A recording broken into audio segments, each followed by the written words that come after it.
이야기꾼 채널에 오신 여러분, 환영합니다. 오늘 들려드릴 이야기는 바로 이것입니다.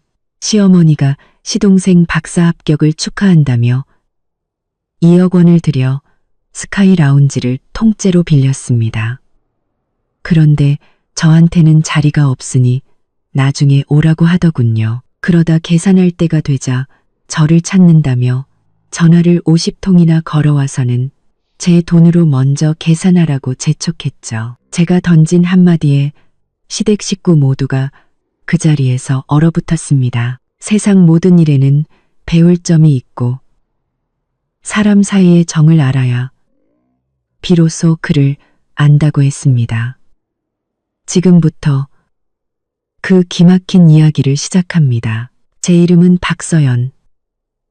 더할 나위 없이 평범한 가정주부입니다.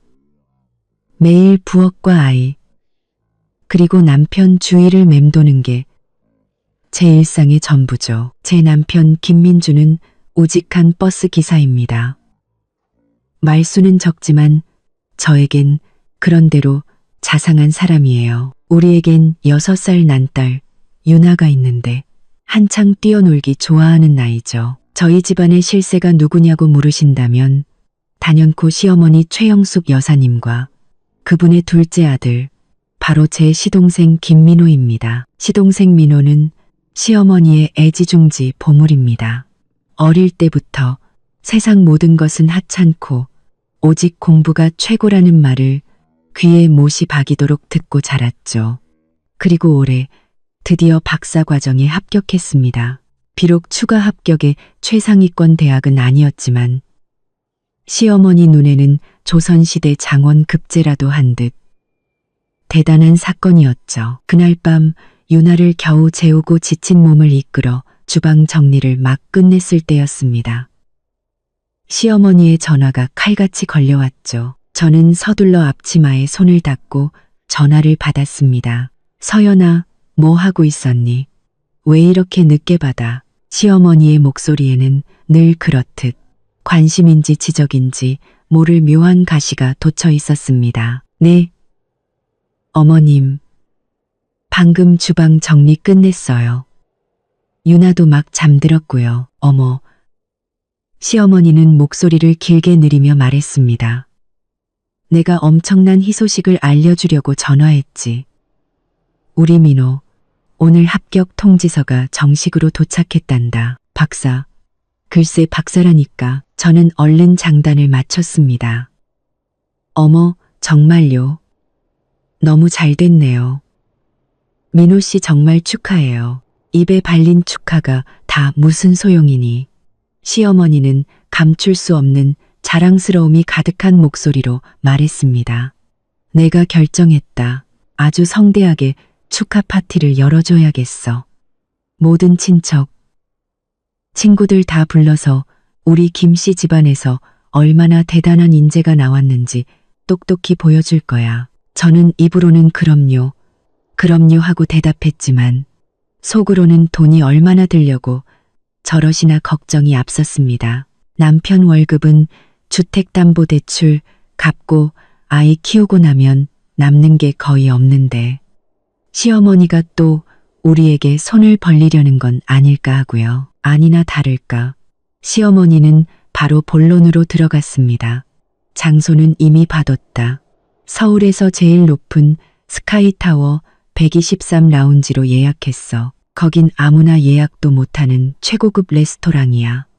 내가 옛날 인맥 총동원해서 겨우 통째로 빌렸지. 그 말을 듣는 순간 가슴이 철렁했습니다. 스카이타워 123 라운지라니. 그곳은 돈 없으면 명함도 못 내미는 곳으로 유명했습니다. 1인당 식사비만 수십만 원은 훌쩍 넘는데 전체 대관이라니 상상도 할 수 없는 금액이었죠. 시어머니는 여전히 들떠서 목소리가 한 톤 높아져 있었습니다. 서연아, 내가 말했지? 대관료의 음식, 술값까지 다 합치니까 대충 2억 원 정도 들겠더라. 그 돈 내가 낸다. 내 아들을 위해서라면 그 정도는 아깝지 않아. 2억 원. 저는 하마터면 전화기를 놓칠 뻔했습니다. 시어머니께 어느 정도 모아두신 돈이 있다는 건 알았습니다. 시아버지가 돌아가시기 전에 남겨주신 유산이 좀 있었으니까요. 하지만 시동생을 위해 그렇게까지 큰 돈을 쓸 줄은 몰랐습니다. 그럼 시리고 시아버지가 돌아가시기 전에 저와 남편이 결혼할 때만 해도 그냥 소박하게 식 몇 번 올리고 끝냈습니다. 그때 시어머니는 형식이 중요한 게 아니라 둘이 잘 사는 게 중요하다고 했었죠. 이렇게 비교가 되니 마음 한구석이 씁쓸해지는 건 어쩔 수 없었습니다. 어머님, 너무 무리하시는 거 아니에요? 저도 모르게 조심스럽게 한마디 했습니다. 무리는 무슨. 시어머니는 즉시 불쾌한 기색을 드러냈습니다. 내 아들이 이렇게 잘났는데 이 엄마가 어깨 좀 펴겠다는데 돈 좀 쓰는 게 뭐 어때서. 이건 투자야. 투자. 알겠니? 나중에 우리 아들이 교수 되면 돈은 저절로 굴러들어 올 텐데 말이야. 저는 조용히 입을 다물었습니다. 이 집에서 시동생에 관한 일이라면 저에겐 발언권이 없었으니까요. 아, 맞다.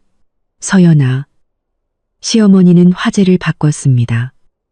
그날 파티에 친척이랑 귀한 손님들이 많이 오실 거야. 메인 테이블은 자리가 한정되어 있어서 정말 중요한 분들만 모셔야 해.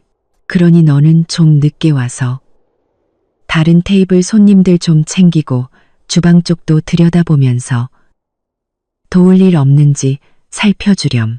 앞쪽이 좀 정리되면 그때 아무데나 빈자리에 앉아서 뭐 좀 먹고. 그 말은 마치 얇은 바늘 같아서 제 마음을 콕 찔렀습니다. 이 파티에서 저는 메인 테이블에 앉을 자격도 없고 그저 자빌이나 거들라는 뜻이었죠. 저는 수화기를 쥔 손가락이 하얗게 질리는 것을 느꼈지만 목소리는 최대한 아무렇지 않게 유지했습니다. 네, 알겠습니다. 어머님, 알아서 할게요. 그래, 그렇게 하자. 다음 주 토요일 저녁 6시니까 늦지 않게 와. 그리고 옷 좀 번듯하게 챙겨 입고 우리 김씨 집안 망신시키지 말고. 시어머니는 몇 마디 더 당부하고는 만족스럽게 전화를 끊었습니다. 전화를 내려놓고 저는 창밖의 칠흑 같은 밤하늘을 보며 긴 한숨을 내쉬었습니다. 2억 원짜리 파티에 저는 변변한 자리 하나 없었습니다. 남편은 거실에서 태평하게 TV를 보고 있었죠. 제 속이 이렇게 들끓는 줄은 꿈에도 모를 겁니다. 저는 부엌으로 가 가계부를 펼쳤습니다. 빼곡하게 적힌 지출 내역들, 식비, 공과금, 윤아학원비, 시어머니가 말한 2억 원을 떠올리니 가슴에 송뭉치가 꽉 들어찬 듯 숨이 막혀왔습니다. 저는 조용히 3페이지를 넘겨 그 위에 가만히 한 줄을 그었습니다. 이 빚은 제가 마음속에 단단히 새겨두기로 했습니다. 시어머니가 시동생 축하 파티에 2억 원을 쓰겠다고 선언한 후 저희 집은 며칠 동안 조용할 날이 없었습니다. 시어머니는 하루에 3번꼴로 전화를 걸어 얼마나 비싼 요리를 주문했는지 남편에게 자랑하거나 당일 제가 무엇을 입어야 하고 무엇을 입지 말아야 하는지 지시하며 제게 망신을 주지 말라고 신신당부했습니다. 남편은 오히려 신이 난 듯 했습니다. 그는 TV를 보며 허허 웃으며 제게 말했죠. 어머니가 이번에 정말 기쁘신가 봐. 동생이 잘 된 건 우리 집안의 영광이지. 저는 남편의 순박한 얼굴을 보며 목구멍까지 차오른 말을 몇 번이나 삼켰습니다. 제가 무슨 말을 할 수 있을까요? 어머님이 너무 편해하신다고요? 2억 원은 낭비라고요? 남편에게는 하나뿐인 어머니고 하나뿐인 동생입니다. 제가 말을 보태봤자 속 좁고 철없는 며느리가 될 뿐이었죠. 제가 말을 보태봤자 영광이라니. 저는 영광은커녕 부담감만 산더미 같았습니다. 이웃들은 마주칠 때마다 웃으며 축하했습니다. 시동생 되시는 분 정말 대단하시네요. 이제 형님네도 덕 좀 보시겠어요. 저는 억지 미소를 지으며 대꾸했지만 속으로는 그 복이 대체 어디 있는지 알 수 없다고 생각했습니다. 주말이 되자 시어머니가 직접 저희 작은 집에 행차하셨습니다. 하객 명단을 구체적으로 논의해야 한다는 이유였죠. 시어머니는 새로 맞춘 듯한 짙은 녹색 한복을 곱게 차려입고 머리는 한 올에 흐트러짐 없이 단정하게 빗어 넘긴 채 얼굴에는 혈색이 돌아심려는 젊어 보였습니다. 집에 들어서자마자 저에게 과일을 씻어 깎아오라고 지시한 뒤 남편을 소파에 앉히고는 빼곡하게 글씨가 적힌 붉은 종이를 펼쳐 보였습니다. 봐라, 이분들은 꼭 모셔야 하는 친척 어른들이고 여긴 민호 지도 교수님이랑 앞으로 같이 공부할 동기들 그리고 내 아버지 살아계실 때 신세 졌던 분들까지 다들 한가닥 하시는 분들이야. 시어머니는 명단을 가리키며 침을 튀겨가며 설명했습니다. 저는 과일 접시를 들고 가 조용히 탁자 위에 내려놓았습니다. 시어머니는 저를 흘긋 쳐다보더니 남편에게 계속 말했습니다. 메인 테이블은 딱 하나, 10분만 모실 거다. 나, 내 외삼촌, 그리고 박 부장님. 그분은 내 아버지 옛날 직장 상사셨지. 그리고 민호랑 교수님, 또 중요한 친척 몇 분. 저는 조용히 듣고만 있었습니다.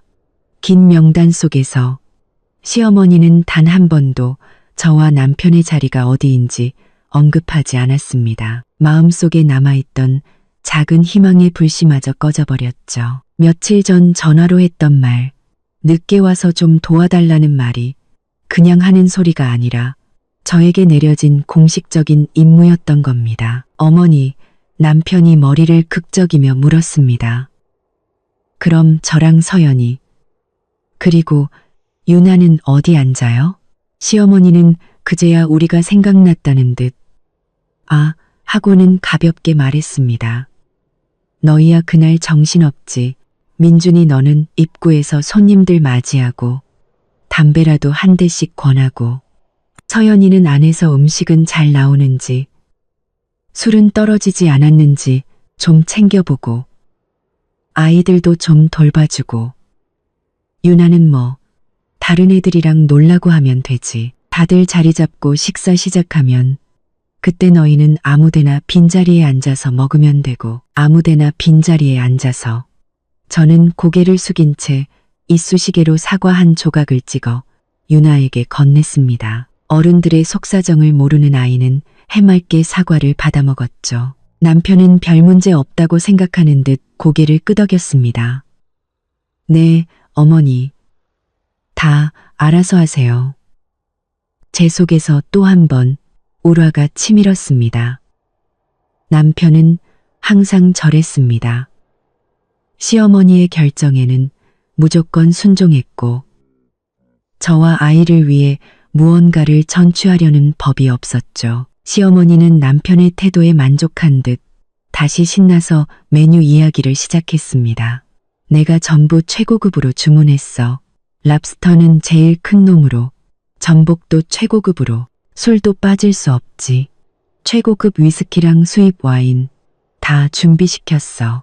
평생 한 번뿐인 날인데 아주 화려하게 치러야지. 시어머니가 요리 이름을 하나씩 댈 때마다 제 가슴은 철렁 내려앉았습니다. 그게 전부 돈이었으니까요.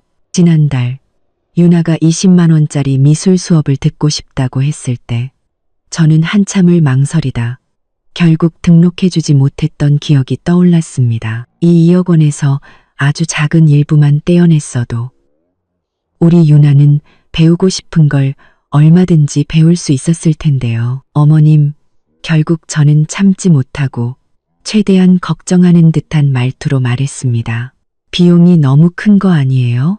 민호 씨 앞으로 공부하면서 돈 들어갈 일도 많을 텐데요. 시어머니의 얼굴이 순식간에 굳어졌습니다. 그녀는 손에 든 붉은 종이를 탁자 위에 내리치며 소리쳤습니다.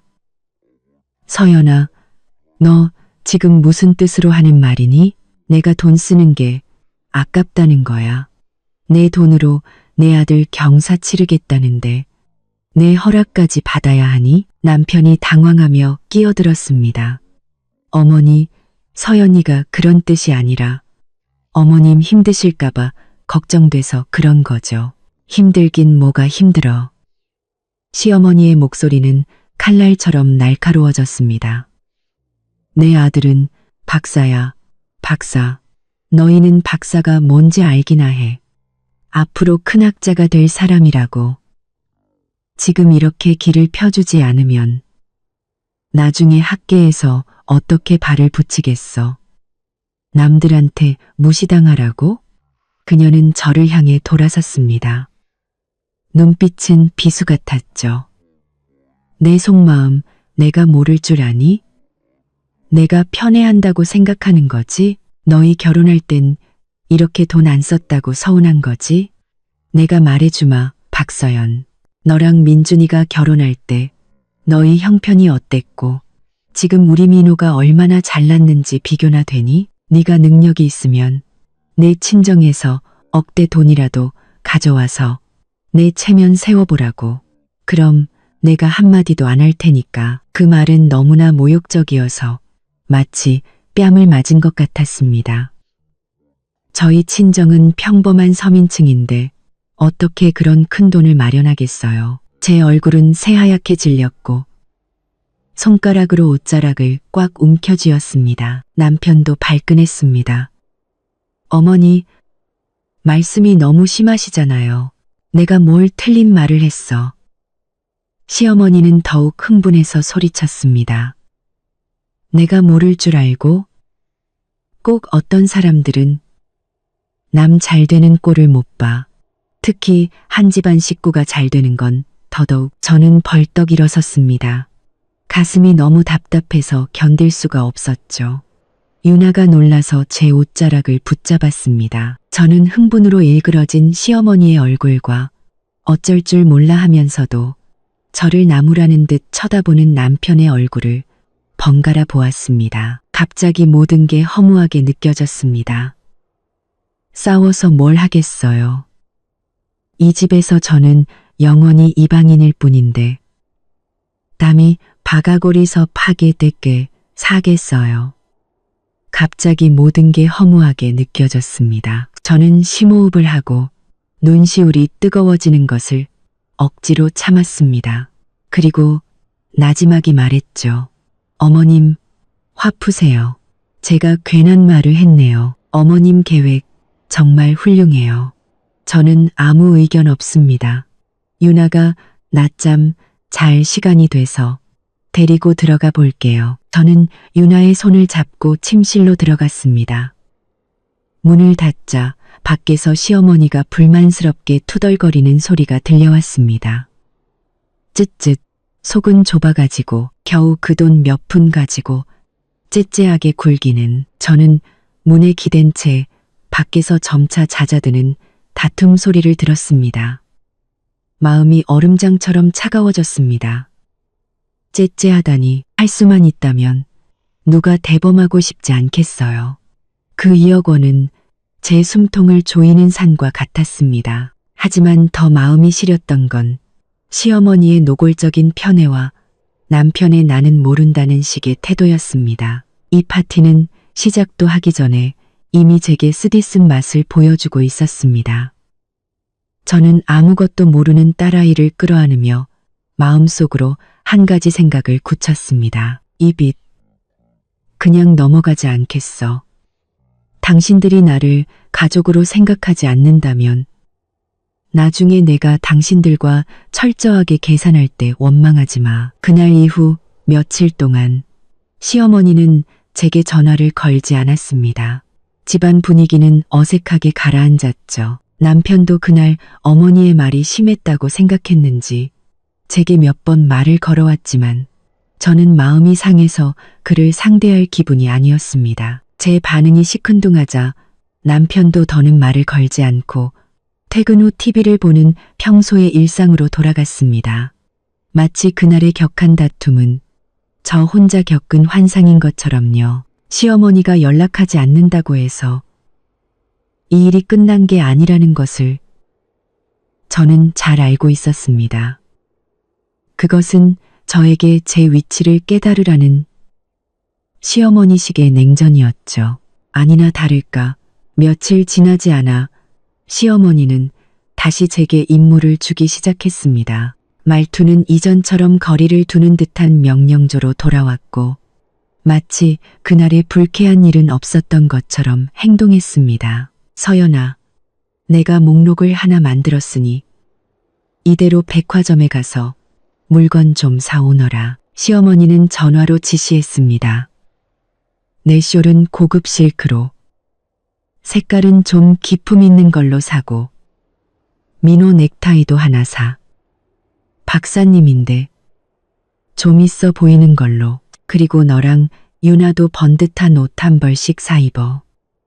그날 초라하게 입고 와서 남들 보기 부끄럽게 하지 말고. 그녀는 잠시 말을 멈췄다가 갑자기 남편이 생각났다는 듯 덧붙였습니다. 아, 민준이는 새로 살 거 없어. 작년에 산 양복 아직 입을 만하니까. 저는 속으로 냉소했습니다. 정말 확실하게 선을 긋는구나. 보물 같은 둘째 아들에게는 명품 넥타이를, 저와 유나는 남들에게 창피하지 않기 위해 억지로 꾸며야 하고 정작 자기 큰아들인 남편은 그냥 아무렇게나 입어도 된다는 식이었죠. 알겠습니다. 어머님, 저는 순순히 대답했습니다. 돈은 내가 일단 100만 원 보내줄게. 그걸로 충분할 거야. 다 사고 나면 영수증 꼭 챙겨오고 물건은 좋은 걸로 사. 싸구려 사서 돈 아끼려 들지 말고. 전화를 끊고 저는 핸드폰에 입금된 100만 원을 보며 만감이 교차했습니다. 100만 원으로는 어머님 실크 숄 하나 사기에도 빠듯할 텐데 그렇게 많은 것을 사라고 하다니. 고급 실크 숄, 명품 넥타이, 그리고 저와 유나의 번듯한 옷까지. 이것은 명백히 말은 달리게 하면서 풀은 먹이지 않겠다는 신보였습니다. 오후에 저는 유나를 데리고 백화점으로 갔습니다. 먼저 시어머니가 말한 명품 브랜드 매장에 갔죠. 실크숄 하나가 가장 싼 것도 40만 원이 훌쩍 넘었습니다. 저는 무난한 색상으로 하나 고르고 남성복 매장으로 가서 시동생에게 줄 중간 가격대의 넥타이를 골랐습니다. 이것만으로도 거의 60만 원이 사라졌습니다. 그리고 저는 남은 40만 원, 남짓한 돈을 들고 유나와 함께 중저가 브랜드가 모여있는 층으로 내려갔습니다. 제게는 심플한 디자인의 원피스를 3만 원대에, 유나에게는 예쁜 원피스를 2만 원대에 사주었죠. 남은 돈은 고이 챙겨서 영수증과 함께 시어머니께 돌려드릴 생각이었습니다. 제가 산 옷들이 시어머니 눈에 찰리 없다는 것을 잘 알고 있었습니다. 하지만 제 돈을 보태고 싶지는 않았습니다. 단 1원도요. 2억 원은 눈 하나 깜짝 안 하고 쓰면서 왜 저에게는 100만 원까지 이렇게 빡빡하게 구는 걸까요? 집에 돌아오니 마침 시어머니가 검사라도 하러 온 듯 또한 계셨습니다. 그녀는 실크숄을 들어 재질을 만져보더니 별다른 표정 없이 내려놓았습니다. 통과라는 뜻이었죠. 시동생의 넥타이를 들어 태그를 꼼꼼히 확인하고는 고개를 끄덕였습니다. 이 브랜드면 괜찮지. 민호가 좋아하겠군. 하지만 저와 유나의 옷을 볼 때 그녀의 미간은 즉시 찌푸려졌습니다. 제 원피스 소매를 집어들고는 혐오스러운 말투로 말했죠. 서연아, 넌 겨우 이런 걸 샀니? 이런 걸 입고 어떻게 사람들 앞에 나서. 흐물흐물한 게 모양도 안 나고. 그녀는 유나의 옷을 보며 덧붙였습니다. 애 옷이야 뭐. 평소에 입히면 그만이지만 그날은 손님도 많은데 좀 화사하게 입혔어야지. 저는 아무 말 없이 쇼핑 영수증과 남은 돈을 그녀에게 건넸습니다. 어머님, 영수증이랑 남은 돈이에요. 확인해 보세요. 100만 원으로 어머님이 말씀하신 것들 산이 딱 맞네요. 시어머니는 돈과 영수증을 받아들고 총액과 제가 산 옷의 가격을 훑어보더니 얼굴이 굳어졌습니다. 아마 제가 제 돈을 보태 더 좋은 옷을 사지 않은 것을 탓하는 듯 했습니다. 하지만 그녀는 더 이상 아무 말도 하지 않고 돈을 가방에 쑤셔 넣으며 샘은 빨라가지고 하고 중얼거렸습니다. 제 속에서 또 한 번 불길이 치솟았지만 저는 꾹 참았습니다. 샘이 빠르다니 대체 누가 누구에게 할 소리일까요? 밤에 남편이 퇴근해서 제가 유나에게 새 원피스를 입혀주는 것을 보고는 활짝 웃었습니다. 이야, 우리 딸 새 옷 입으니까 공주님 같네. 유나는 신나서 빙글빙글 돌았죠. 저는 무미건조하게 말했습니다. 어머니가 주신 돈으로 샀어. 그날 입으라고. 남편은 하고는 더 이상 묻지 않았습니다. 그는 이 새 옷 뒤에 숨겨진 시어머니의 차별과 까다로움은 전혀 눈치채지 못하는 듯했습니다. 아니, 어쩌면 습관이 되었거나 전혀 신경 쓰지 않는 거겠죠. 그날 밤 저는 침대에 누워 밤새 뒤척였습니다. 시어머니의 경멸 어린 눈빛, 남편의 무심한 반응, 그리고 곧 스포트라이트를 받으며 의기양양해 있을 시동생의 얼굴이 머릿속을 떠나지 않았습니다. 2억 원짜리 호화로운 파티. 그곳은 곧 다가올 축제였지만 저는 그저 초대받지 못한 구경꾼. 심지어 그들을 위해 시중을 들어야 하는 하녀에 불과했습니다. 저는 조용히 일어나 책상으로 갔습니다. 그리고 자물쇠가 달린 서랍을 열었죠. 안에는 중요한 서류 몇 개와 함께 낡은 수첩이 하나 들어 있었습니다. 저는 그 수첩에 달아빠진 표지를 어루만지며 마음속으로 결심을 굳혔습니다. 이 성대한 파티, 나는 그저 참고 견디는 조연으로 끝나지 않을 거야. 시간은 느릿느릿 흘러 드디어 파티 전날이 되었습니다. 집 전화는 쉴 새 없이 울려댔습니다. 시어머니는 마지막 확인 전화를 수십 통이나 해대며 모든 세부 사항을 3번씩 점검해야 직성이 풀리는 듯 했습니다. 공기 중에는 긴장감과 거짓된 활기가 가득했죠. 오후에 제가 베란다에서 빨래를 걷고 있을 때 또 전화가 울렸습니다. 시어머니였습니다. 저는 심호흡을 하고 전화를 받았습니다. 서연아, 준비는 다 되어가지? 내일 절대 늦으면 안 된다. 5시 반까지는 레스토랑에 도착해야 해. 알았지? 시어머니의 목소리에는 큰 행사를 앞둔 흥분이 가득했습니다. 저는 속으로 계산했습니다. 파티는 6시 시작인데 저보고 5시 반까지 오라니. 역시 자비를 시키려는 속셈이었습니다. 네, 어머님, 기억하고 있어요. 도착하면 바로 안으로 들어오지 말고. 시어머니는 마치 종업원에게 지시하듯 자연스럽게 말했습니다. 주방 쪽으로 가서 박 부장을 찾아. 내가 미리 말해뒀으니까 그 사람 지시 따라서 과일 접시는 잘 준비됐는지, 음료수는 시원하게 준비됐는지 확인 좀 해. 그리고 하객들 답례품도 다시 한번 세어보고. 절대 실수하면 안 된다. 저는 잠자코 듣고만 있었습니다. 손에 쥔 옷걸이가 저도 모르게 꽉 쥐어졌습니다. 제 대답이 없자 시어머니는 목소리를 높였습니다. 듣고 있니? 우리 김씨 집안 체면이 걸린 일이야. 정신 바짝 차리라고. 네, 듣고 있어요, 어머님. 저는 나지막이 대답했습니다. 그리고 제일 중요한 거. 시어머니는 갑자기 생각났다는 듯 목소리를 낮추고는 심각하게 말했습니다. 내일 계산할 때 네가 좀 눈치껏 행동해야 한다. 가슴이 철렁했습니다. 저는 그녀가 무슨 말을 할지 직감했습니다. 시어머니는 말을 이었습니다. 금액이 워낙 크잖아. 2억 원이나 되는데. 내가 현금을 들고 다니기도 그렇고 해서 내 시아버지 유품인 플래티넘 카드를 쓸 거야. 한도는 충분한데 내일 현장이 워낙 정신없을 테니 내가 주인공이라 손님들 상대하느라 결제할 틈이 없을 것 같. 그러니까 파티 끝날 때쯤 네가 조용히 카운터에 가서 계산을 좀 해줘. 역시나 자빌에 시중 드는 것만으로는 부족해서 이제는 계산하는 심부름까지 시키려는 것이었습니다.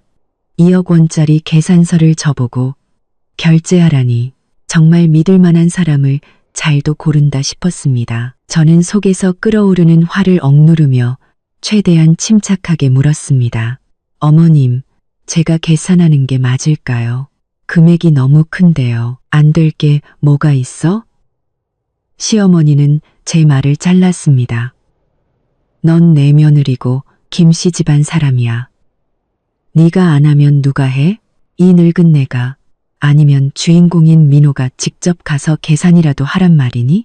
모양 빠지게 그냥 카드 긁고 서명만 하면 되는 건데 뭐가 어려워? 계산은 레스토랑이랑 다 맞춰놨으니 내 돈 한 푼 안 들어가.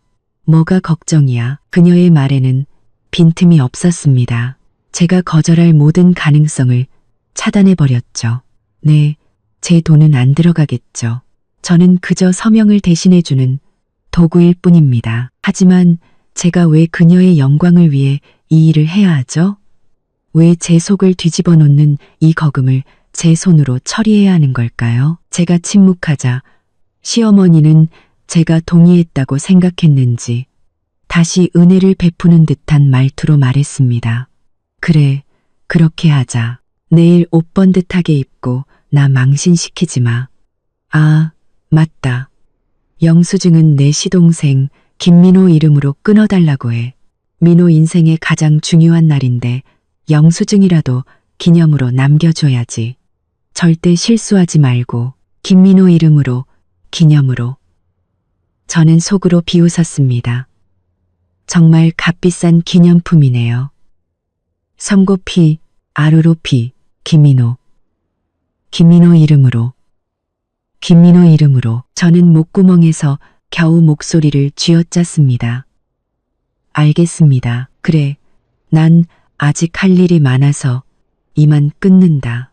시어머니는 매정하게 전화를 끊었습니다. 저는 핸드폰을 쥔 채 베란다에 우두커니 서 있었습니다. 해질녘 바람이 차갑게 불어왔습니다. 저는 아파트 단지를 산책하는 사람들을 내려다보았습니다. 웃고 떠드는 그들의 모습은 너무나 평범하고 현실적이었습니다. 하지만 제 세상은 마치 잘 짜인 그러나 역겨운 연극 같았습니다. 남편이 퇴근해서 제 안색이 안 좋은 것을 보고는 물었습니다. 왜 그래? 어머니가 또 전화해서 뭐라고 하셨어? 저는 남편을 보며 그에게 이 모든 것을 설명할 기력조차 없다는 것을 깨달았습니다. 말해봤자 무엇이 달라질까요? 기껏해야 한숨 쉬며 어머니 원래 저러시잖아. 당신이 좀 참아라고 하거나 어차피 우리 돈 나가는 것도 아닌데 심부름 좀 해주지 뭐라고 하겠죠. 저는 고개를 저으며 빨래를 계속 걷었습니다.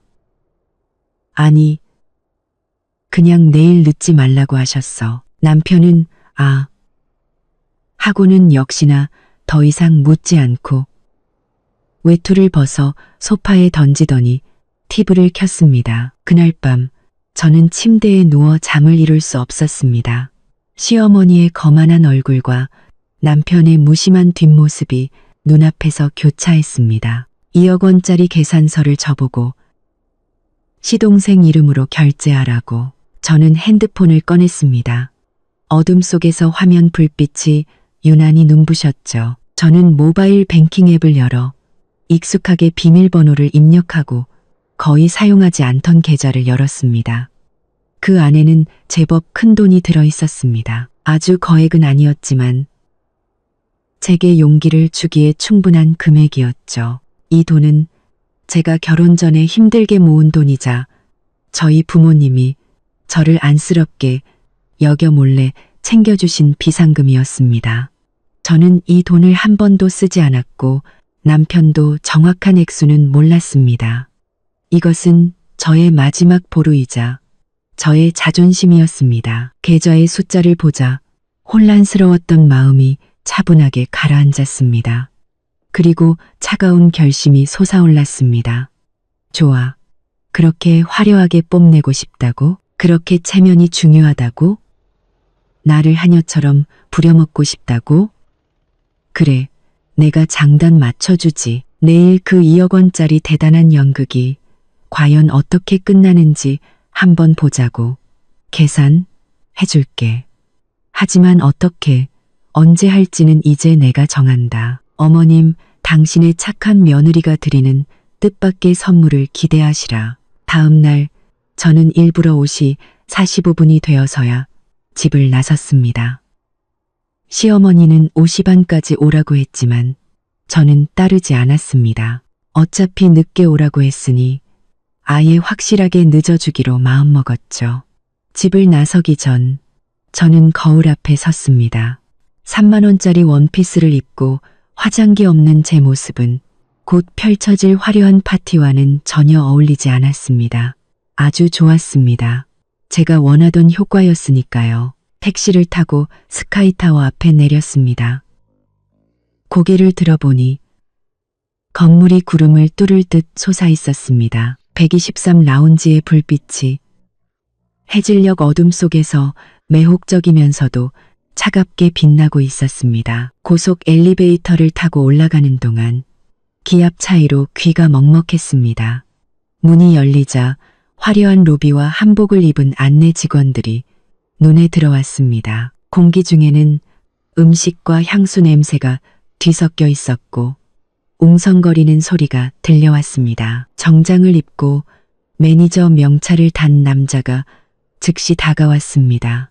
아마 박 부장이겠죠. 그는 비즈니스용 미소를 띠고 있었지만 제 평범한 원피스를 훑어볼 때 그의 눈빛에는 미세한 경계심이 스쳤습니다. 김민준 씨 부인 되시죠? 최 여사님께 말씀드렸습니다. 이쪽으로 오시죠. 그는 저를 연회장 안으로 안내하지 않고 옆쪽 복도로 이끌었습니다. 최 여사님께서 먼저 뒤쪽 준비 상황을 좀 봐달라고 하셨습니다. 확인해 주실 게 좀 있어서요.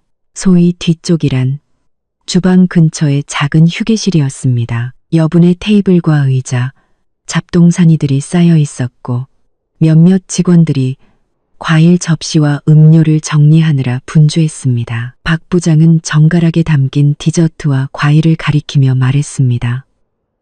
사모님, 보시기에 괜찮으신가요? 음료는 이쪽에서 전부 시원하게 보관 중이고 답례품은 옆방에서 모두 확인했습니다. 저는 건성으로 둘러보고 고개를 끄덕였습니다. 박 부장은 임무를 완수했다는 듯 그럼 천천히 둘러보시고 필요하시면 부르십시오 하고는 중요한 손님을 맞으러 돌아섰습니다. 저는 시끄러운 구석에 홀로 남겨졌습니다.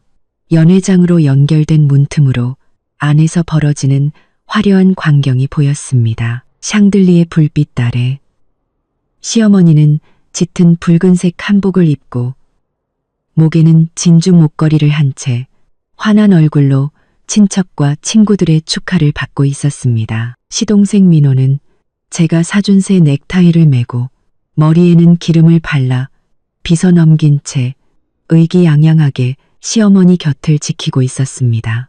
마치 자랑스러운 공작새 같았죠. 남편은 어디 있을까요? 눈을 가늘게 뜨고 한참을 찾은 후에야 입구 근처에서 어색하게 서성이는 그를 발견했습니다. 그는 들어오는 손님에게 가끔 담배를 권하며 어색하고 순박한 미소를 짓고 있었습니다. 메인 테이블에는 역시나 시어머니가 언급했던 한 가닥 하시는 분들이 앉아 웃고 떠들며 술잔을 기울이고 있었습니다. 빈자리는 하나도 없었고 제 자리는 당연히 없었죠. 어머, 서연이 왔네. 톡 쏘는 목소리에 돌아보니 시어머니의 먼 친척뻘 되는 분이었습니다. 저는 그분을 장이모라고 불렀죠. 그녀는 저를 위아래로 훑어보며 과장된 동정심을 담아 말했습니다. 여기서 뭐 하고 있어? 안에 안 들어가고? 저는 웃으며 대답했습니다. 네, 어머님이 뒤쪽 좀 봐달라고 하셔서요. 아이고, 고생이 많다. 장이모는 제 어깨를 툭 치며 말했습니다. 너희 시동생, 정말 대단하다. 내 시어머니 오늘 아주 입이 귀에 걸렸어. 돈도 엄청 썼다면서. 여기 정말 멋지다. 저는 애매하게 대꾸하며 속으로 비웃었습니다. 네, 정말 대단하고 정말 멋지네요. 그때 시어머니가 저를 발견했습니다. 사람들 너머로 그녀의 얼굴에서 미소가 살짝 옅어지더니 제게 눈짓을 하고는 메인 테이블 쪽으로 턱을 까딱했습니다. 여기서 얼쩡거리지 말고 할 일이나 하라는 뜻이 분명했습니다. 저는 심호흡을 하고 주방 쪽으로 발걸음을 옮겼습니다. 저들의 연극을 구경하느니 차라리 멀리 떨어져 있는 게 낫겠다고 생각했죠. 저는 직원용 통로 근처에 한적한 구석을 찾아 자리를 잡았습니다. 그곳에서는 연회장 일부가 보이면서도 눈에 잘 띄지 않았죠. 저는 시어머니와 시동생이 마치 연예인처럼 사람들에게 둘러싸여 테이블을 돌며 술을 받고 쏟아지는 찬사를 듣는 모습을 지켜보았습니다. 최 여사님, 정말 복도 많으세요. 김 박사님, 정말 젊고 유능하시네요. 같은 말들이 시어머니의 얼굴에 금박이라도 입히는 듯 했습니다. 그녀의 미소는 점점 더 환해졌습니다. 중간에 한 직원이 국그릇을 들고 가다 미끄러질 뻔한 것을 제가 무심코 상챈 후주했습니다. 마침 그 모습을 본 시어머니는 멀리서 그나마 눈치는 있군 하는 듯한 눈빛을 보냈습니다. 파티가 무르익자 분위기는 더욱 뜨거워졌습니다. 누군가 시동생에게 소감 한마디를 하라고 부추겼죠. 민호는 마이크 앞에 서서 유창하게 말을 이어갔습니다. 지도교수님께 감사하고 학교에 감사하고 마지막에는 아주 감동적인 목소리로 말했죠. 제가 가장 감사드려야 할 분은 바로 저의 위대한 어머니입니다. 어머니의 헌신적인 뒷바라지가 없었다면 오늘의 저는 없었을 겁니다. 어머니, 감사합니다. 이 2억 원은 저에 대한 어머니의 깊고 무거운 사랑이라고 생각합니다. 앞으로 더욱 노력해서 가문을 빛내겠습니다. 장내에서는 뜨거운 박수갈채가 터져 나왔습니다. 시어머니는 감격에 겨워 눈가를 훔쳤고 주위 사람들은 그녀를 둘러싸고 아첨의 말을 쏟아냈습니다. 저는 구석에 서서 이 감동적인 모자 상봉 장면을 차갑게 지켜보았습니다. 2억 원짜리 무거운 사랑이라 정말 멋지네요. 저는 주머니 속에 핸드폰과 신용카드를 만지작거렸습니다. 마음은 이상하리만치 평온했죠. 아직 하이라이트는 시작도 안 했어. 조금만 더 즐기시라고. 연회장의 소음은 마치 두꺼운 유리창을 통해 들려오는 듯 제게는 희미한 웅성거림으로만 느껴졌습니다. 저는 시어머니와 시동생이 사람들 사이를 누비며 얼굴에서 미소가 떠나지 않는 모습을 지켜보았습니다. 남편은 기둥 근처 빈자리에 겨우 자리를 잡고 고개를 숙인 채 묵묵히 음식을 먹고 있었습니다. 가끔 누가 그에게 인사를 건네면 그제야 허둥지둥 일어나 어색하게 웃었죠. 유나가 조금 지쳤는지 제 옷자락을 잡아당기며 속삭였습니다. 엄마, 화장실 가고 싶어요. 그래, 엄마랑 같이 가자. 마침 이 숨막히는 곳을 떠나고 싶었던 저는 유나의 손을 잡고 벽을 따라 화장실로 향했습니다. 메인 테이블 근처를 지날 때 마침 시어머니가 축하 인사를 건네는 손님들을 배웅하고 있었습니다. 우리를 발견한 그녀의 미간이 즉시 찌푸려졌죠. 그녀는 빠른 걸음으로 다가와 목소리를 낮추고는 불만 가득한 말투로 쏘아붙였습니다. 서연아, 애 데리고 어딜 그렇게 돌아다녀? 손님들 많은 거 안 보여? 보는 눈도 있는데 좀 조심하라고. 저는 걸음을 멈추고 그녀를 담담하게 바라보았습니다. 어머님, 유나가 화장실에 가고 싶대서요. 그녀를 담담하게 바라보았습니다. 화장실이면 빨리 갔다 오면 되지. 시어머니는 제 원피스와 화장기 없는 얼굴을 훑어보며 더욱 짙은 혐오감을 드러냈습니다. 내 꼴 좀 봐. 이게 어디 안주인 모습이니? 이럴 줄 알았으면 그냥 집에나 있으라고 할걸. 그때 화려하게 차려입은 한 아주머니가 웃으며 끼어들었습니다. 최 여사, 이분이 큰 며느님이셔? 참 단아하시네. 시어머니는 즉시 가식적인 미소를 지으며 대답했습니다. 네, 우리 큰아들 아내예요. 착하긴 한데 좀 센스가 없어서. 우리 민호랑은 다르죠. 걔는 박사님이라 큰 물에서 놀던 애라 그런지 격이 다르잖아요. 그녀는 저를 깎아내리면서 자기 둘째 아들을 치켜 세우는 것을 잊지 않았습니다. 아주머니는 맞장구를 치며 웃었지만 저를 보는 그녀의 눈빛에는 미세한 연민이 스쳤습니다. 제 속에서 불길이 다시 한번 타올랐지만 저는 표정을 바꾸지 않았습니다. 어머님, 저희는 이만 화장실에 다녀오겠습니다. 그 말을 끝으로 저는 더 이상 그녀를 상대하지 않고 유나의 손을 잡고 계속 걸었습니다. 화장실에서 유나의 손을 씻겨주며 저는 거울에 비친 제 창백한 얼굴을 보았습니다. 시어머니의 말은 바늘처럼 제 가슴을 찔렀지만 이상하게도 슬프지는 않았습니다.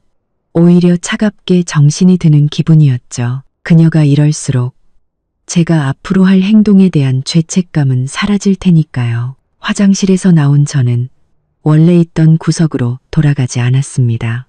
대신 유나를 데리고 연회장 밖에 조용한 휴식 공간 소파에 앉았죠. 그곳은 카운터와 가까워서 계산대 위치가 잘 보였습니다. 저는 핸드폰을 확인했습니다. 배터리가 30%밖에 남지 않았더군요. 저는 일부러 보조 배터리를 챙겨오지 않았고 충전할 곳을 찾지도 않았습니다. 파티가 막바지에 이르자 손님들이 하나둘씩 작별 인사를 하고 떠나기 시작했습니다. 시어머니와 시동생은 입구에 서서 환한 얼굴로 손님들을 배웅하며 마지막 칭찬을 즐기고 있었죠. 저는 시어머니가 박 부장에게 눈짓을 하고 제 쪽을 힐끗 쳐다보는 것을 보았습니다. 박 부장은 알아들었다는 듯 고개를 끄덕였죠. 저는 계산할 시간이 다가왔음을 직감했습니다. 시어머니가 저에게 도구로서의 역할을 수행하라고 신호를 보내는 것이었습니다. 아니나 다를까. 몇 분 지나지 않아 제 핸드폰이 울리기 시작했습니다.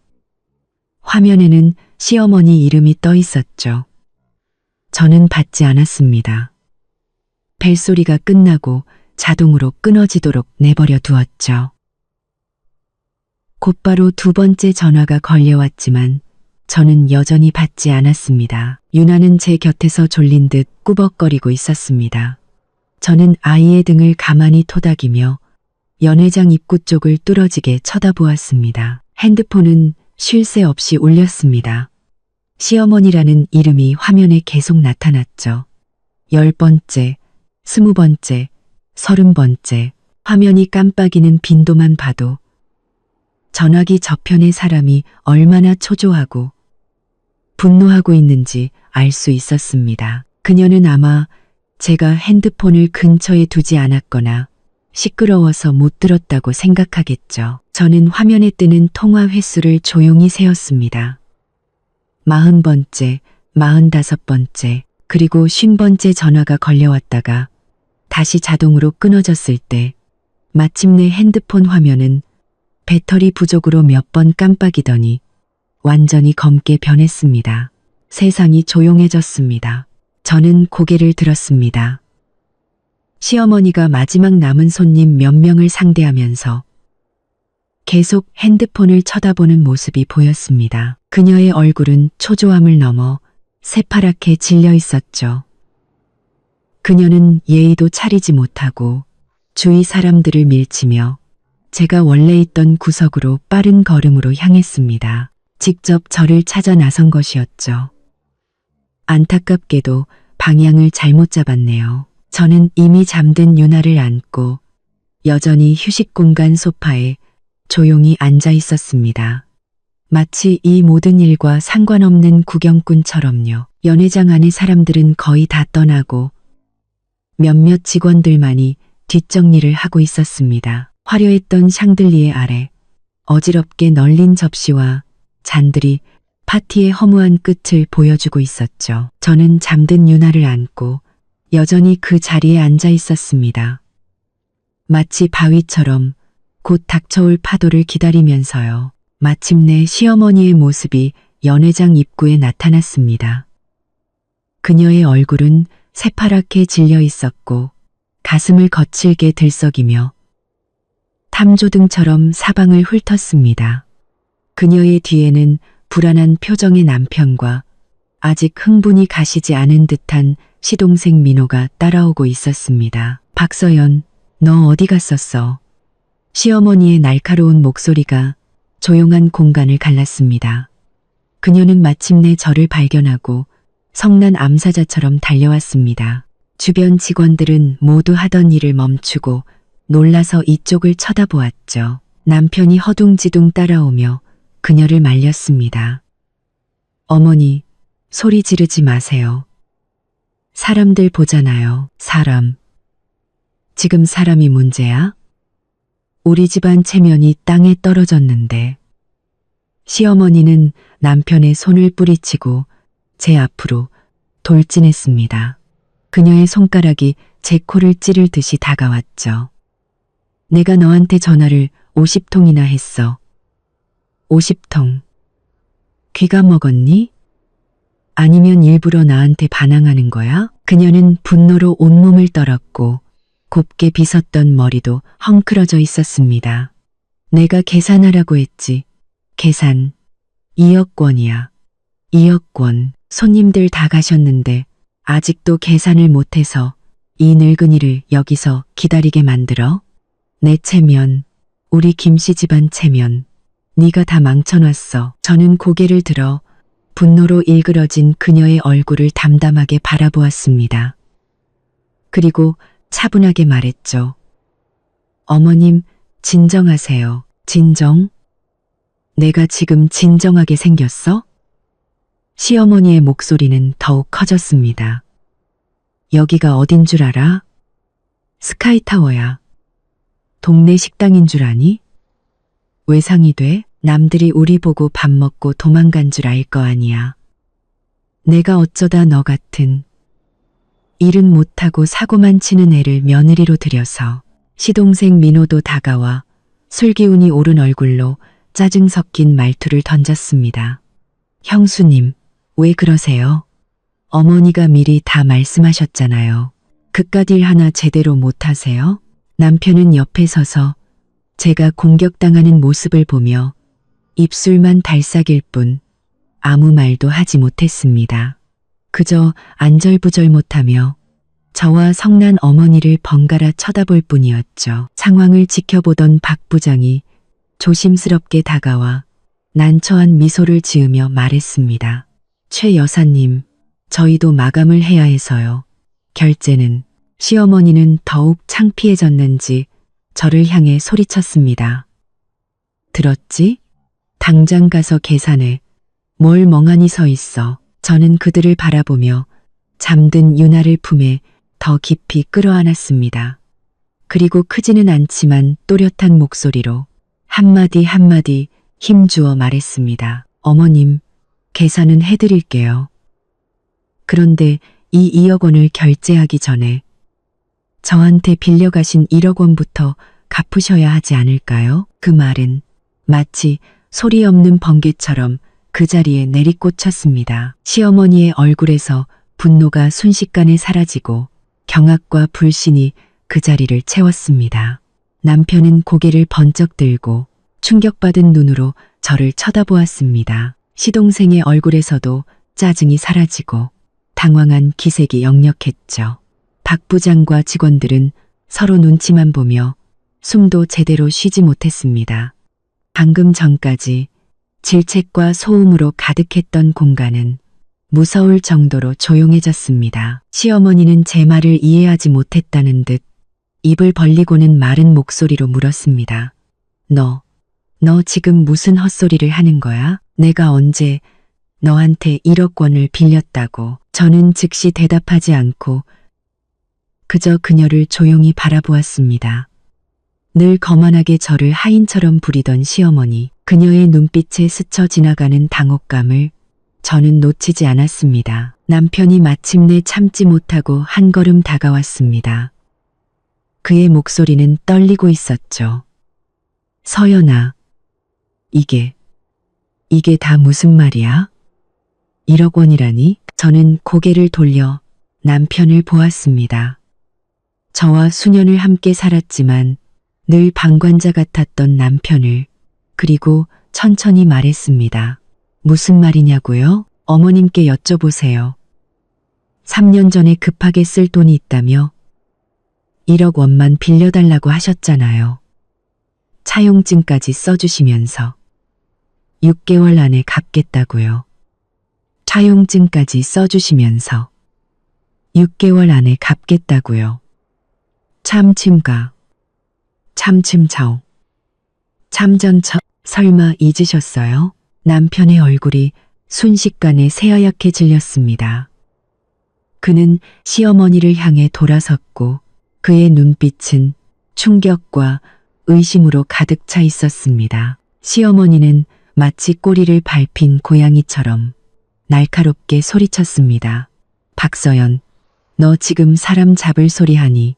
내가 언제 너한테 돈을 빌렸다고 그래? 차용증 있으면 가져와봐.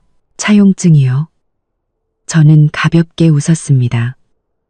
그 웃음소리는 조용한 공간에서 유난히 선명하게 울렸습니다. 네, 어머님. 걱정 마세요. 차용증 제가 아주 잘 보관하고 있답니다. 이자 한 푼 안 받고 빌려드렸잖아요. 차용증뿐만 아니라 은행 이체 기록까지 다 가지고 있어요. 그때 어머님은 그 돈을 급한데 쓴다고 하셨죠. 저는 그 말을 믿었어요. 그런데 제가 어떻게 알았을까요? 어머님이 제 혼수 자금으로 뒤돌아서는 시동생 결혼할 집 계약금을 내주셨을 줄은. 이 점은 어떻게 설명하시겠어요? 저는 말을 마치고 옆에서 완전히 굳어버린 시동생 민호를 쳐다보았습니다. 그의 얼굴은 붉어졌다가 파랗게 변하고 있었죠. 이 말은 방금 전 1억 원보다 더 큰 충격을 안겨주었습니다. 시어머니의 몸이 휘청거렸고 그녀는 옆에 있던 의자를 겨우 붙잡았습니다. 입술을 떨며 저를 가리켰지만 한마디도 하지 못했습니다. 남편은 마치 벼락이라도 맞은 듯 믿을 수 없다는 표정으로 어머니와 동생, 그리고 저를 번갈아 쳐다보았습니다. 그의 눈빛은 혼란과 고통으로 가득 차 있었죠. 민호는 제 시선을 피하며 더듬거렸습니다. 형수님, 그런 말 마세요. 그 집은 제가 뭐요? 저는 그의 말을 끊었습니다. 제 말투는 여전히 차분했지만 거부할 수 없는 힘이 실려 있었습니다. 필요하면 제가 부동산 계약서 사본이랑 은행 입금 내역 시간까지 맞춰볼까요? 그 1억 원이 당신이 계약금 치르기 바로 전날 어머님 통장으로 들어갔다가 곧바로 건설사로 이체된 기록을요. 장례는 죽음과 같은 침묵에 휩싸였습니다. 시댁 식구들은 물론 옆에 있던 직원들까지 모두 얼어붙었습니다. 방금 전까지 기세등등하던 시어머니는 이제 뼈대만 남은 사람처럼 얼굴이 잿빛으로 변했습니다. 그녀는 아마 꿈에도 몰랐을 겁니다. 늘 순종적이고 만만하게 보였던 큰며느리가 이런 결정적인 패를 쥐고 있을 줄은, 그리고 자신이 가장 빛나고 가장 체면을 중시하는 바로 이 순간에 가차없이 그 패를 던질 줄은. 저는 그들의 각양각색으로 변하는 얼굴을 보며 유나를 안고 천천히 일어섰습니다. 어머님, 저는 잿빛이 된 시어머니를 향해 조용히 말했습니다. 이 2억 원짜리 계산서. 어머님이 저한테 1억 원부터 갚으신 다음에 결제할까요? 아니면 지금 당장 은행으로 가서 묵은 빚부터 깨끗하게 정리할까요? 공기는 얼어붙었습니다. 시어머니는 의자를 잡은 손가락 마디가 하얗게 질릴 정도로 힘을 주고 있었습니다. 그녀는 입을 벌리고 물 밖으로 나온 물고기처럼 헐떡거리며 아무 말도 하지 못했습니다. 방금 전까지 저를 몰아세우던 기세는 제 가벼운 몇 마디에 완전히 꺼져버렸습니다. 남편이 저에게 달려왔습니다. 그의 눈은 핏발이 서 있었고 목소리는 갈라져 나왔죠. 서연아, 당신이 한 말 다 사실이야? 어머니가 정말? 그는 사실을 받아들이기 힘든 듯 시어머니를 향해 돌아섰습니다. 어머니, 대답 좀 해보세요. 서연이한테 정말 1억 원 받으셨어요? 시어머니는 아들의 외침에 움찔하며 시선을 피했습니다. 입술만 파르르 떨 뿐이었죠. 민준아, 제 말 듣지 마라. 제가 지금 날 모함하는 거야. 민호 잘 되는 꼴 보기 싫어서 일부러 와서 깽판 치는 거라고. 모함이라고요? 저는 유나를 안아주며 낡은 가방에서 투명 파일 하나를 꺼냈습니다. 그 안에는 몇 장의 서류가 선명하게 보였죠.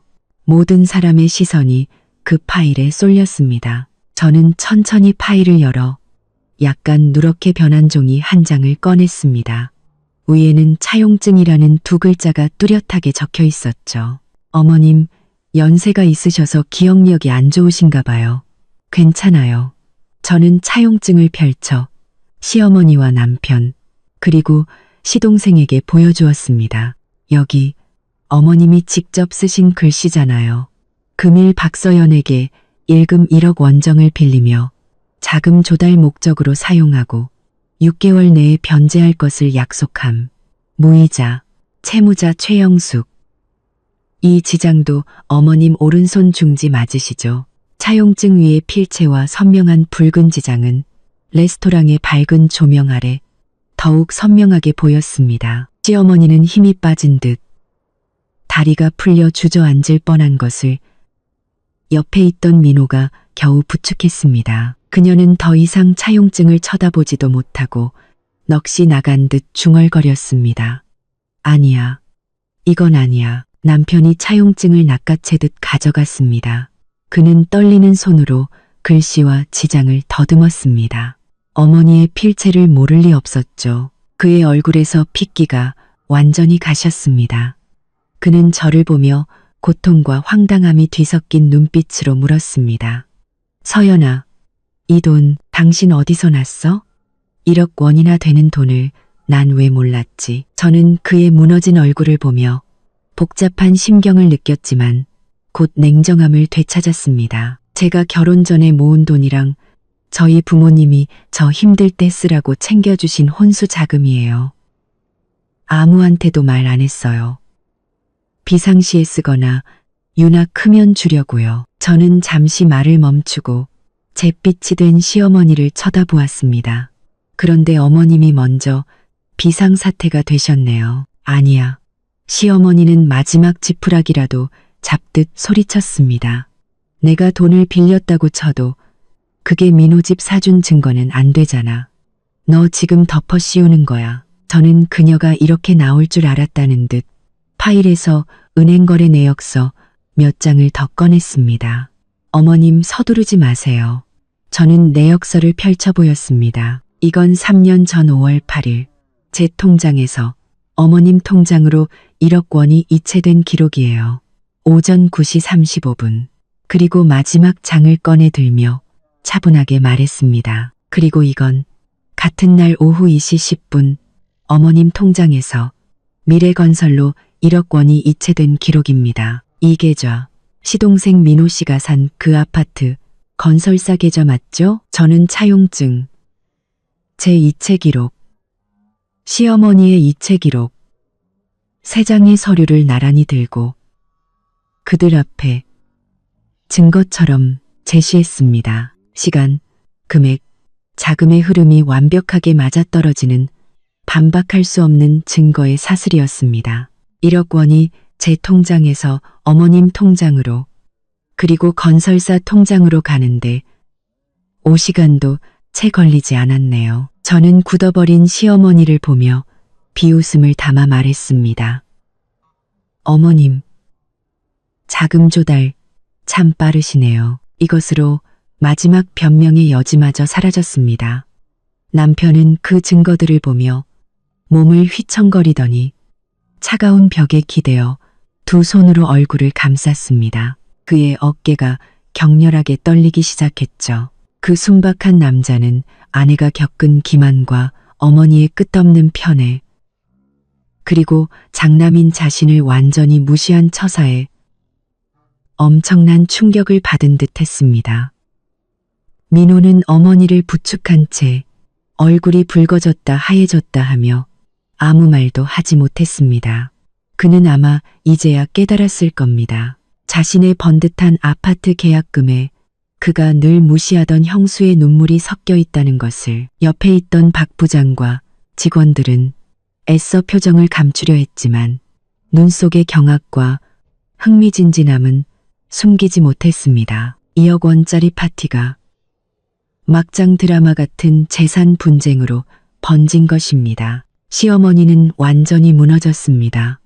그녀는 민호의 팔을 뿌리치고 바닥에 주저앉아 체면도 잊은 채다리를 치며 울부짖기 시작했습니다. 아이고 세상에, 며느리가 시어미를 잡네. 내가 돈 빌린 게 다 이 집안 잘 되라고 그런 거지. 누구 좋으라고 그랬겠어. 민호가 번듯하게 집이라도 있어야 장가를 갈 거 아니야. 내 얼굴에 먹칠 안 하려고 그런 거 아니냐고. 근데 넌 어쩜 이렇게 인정머리가 없니? 이 중요한 날에 기어이 날 망신을 줘야겠어? 아이고 내 팔자야. 그녀는 떼를 쓰며 상황을 모면하고 동정심을 얻으려 했습니다. 예전 같았으면 저는 마음이 약해졌을지도 모릅니다. 하지만 지금 바닥에 앉아 볼품없이 우는 시어머니를 보며 제 마음은 차갑게 식어 있었습니다. 저는 모든 증거를 다시 파일에 넣어 가방에 조심스럽게 넣었습니다. 그리고 놀라서 울먹이는 유나를 안아등을 토닥여 주었죠. 저는 우는 시어머니 앞에 서서 그녀를 내려다보며 말했습니다. 제 목소리는 크지 않았지만 그곳에 있는 모든 사람이 똑똑히 들을 수 있을 만큼 단호했습니다. 어머님, 팔자 탓하지 마세요. 진짜 팔자 기고한 건 저예요. 저희 부모님이 평생 아껴 모아주신 제 비상금이 이렇게 어이없이 사라졌으니까요. 기고한 건 민준 씨예요. 자기 엄마가 공평한 줄만 알았는데 이렇게 처참하게 속았으니까요. 저는 넋이 나간 남편을 쳐다보며 말을 이었습니다. 지금은 우실 때가 아니에요. 저기 2억 원짜리 계산서 박 부장님이 아직 기다리고 계시잖아요. 저한테 1억 원부터 갚으시고 마음 편하게 결제하시겠어요? 아니면 오늘 여기서 3년 묵은 빚 하나하나 깨끗하게 정리해 볼까요? 시어머니의 울음소리가 마치 목이 졸린 닭처럼 뚝 그쳤습니다. 그녀는 바닥에 앉아 저를 올려다보았습니다. 눈물과 콧물로 범벅이 된 얼굴은 공들여 한 화장과 뒤섞여 엉망진창이었습니다.